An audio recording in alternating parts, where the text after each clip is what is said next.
He went from being an Imperial Wizard in the Ku Klux Klan to an evangelist. His name is Johnny Lee Clary. He's in Millington this weekend to share the story of how he went from a life filled with hate to one of love and respect at Rosemark Full Gospel Church. I'm joined in studio now by the man himself, the Reverend Johnny Lee Clary. Reverend, thanks for being here. It's great to be here. Thank you for having me. Your story, quite frankly, is incredible. You were at one time the Imperial Wizard of the Ku Klux Klan, and now you're an evangelist. How did you get here? Well, it's quite a journey. I'll certainly be sharing that story at the youth rally this weekend. But really, I was taught to hate as a kid, and I spent a lot of years, I wasted a lot of years involved in hate and racism. But years later, I came out of that nonsense and renewed my mind. And you know, as one is taught to hate, you have to be taught out of love. I accepted Jesus Christ as my Lord and Savior, and started reading the Bible and found out that the Bible doesn't promote racism and hate. The Bible promotes love and respect for mankind, no matter what color they are. And I started learning, and you know, and started making friends of people from different races, different walks of life. And I found out that life's a lot more enjoyable when you love people instead of running around wasting your life hating people. Reverend, you called it a journey. It seems like a more improbable or impossible task. How do you do what you did? Because once something like that is ingrained, and if I read correctly, it was ingrained in you almost from birth. How do you go from being taught to hate to where you are today, and how well are you being received?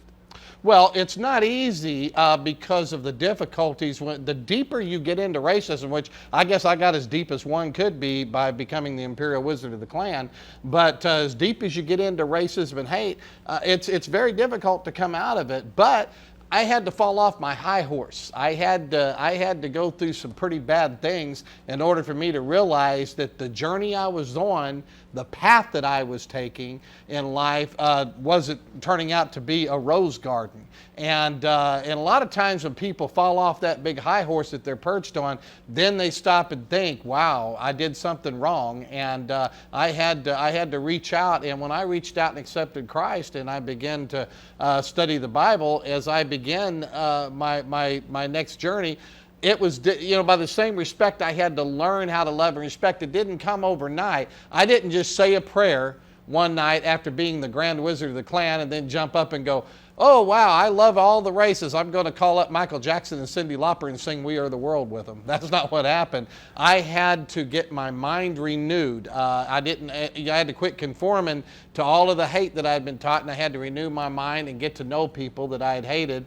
And it was difficult, but I'm glad I took that journey, because now I'm able to deal with people who's also caught up in the bondage of hate. And I said, look, I came out of it, and you can too. And I don't tell them it's going to be easy, but I tell them if I did it, I know you can, because I believe in you, and you got to believe in yourself. Reverend, you've been doing this for almost 25 years now, since 1990.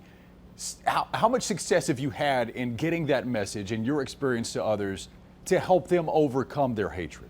I have had a lot of success. I've had the privilege of traveling around the world several times. I've gone down under to Australia, New Zealand. I've been all through England, Scotland, Wales, places like that, all over the United States. And I've helped kids get out of hate, helped them get out of gang activity, helped them overcome suicidal tendencies, bullying in school. I have an anti-bullying message, and I really take that to the public, because it's getting out of hand, and we've got to stop racism. We've got to stop bullying. And you know, whenever someone changes their life around, even if it's just one or two people that change their lives around, I consider that a success, okay? But fortunately, it's been a whole lot more than that. And I'm privileged. I really love working with people, especially the youth, because the youth of today will decide what kind of world we live in tomorrow. And sometimes people accept my message, sometimes they don't. But I don't concentrate on the ones who don't accept it. I concentrate on the ones who do. He is the Reverend Johnny Lee Clary. Reverend, thank you for your time. You're welcome, sir. Thank you. Now, if you missed tonight's service, you've got two more chances. Johnny Clary will be speaking again tomorrow night at 6 and Sunday morning at 10. Again, this is all happening at Rosemark Full Gospel Church in Millington.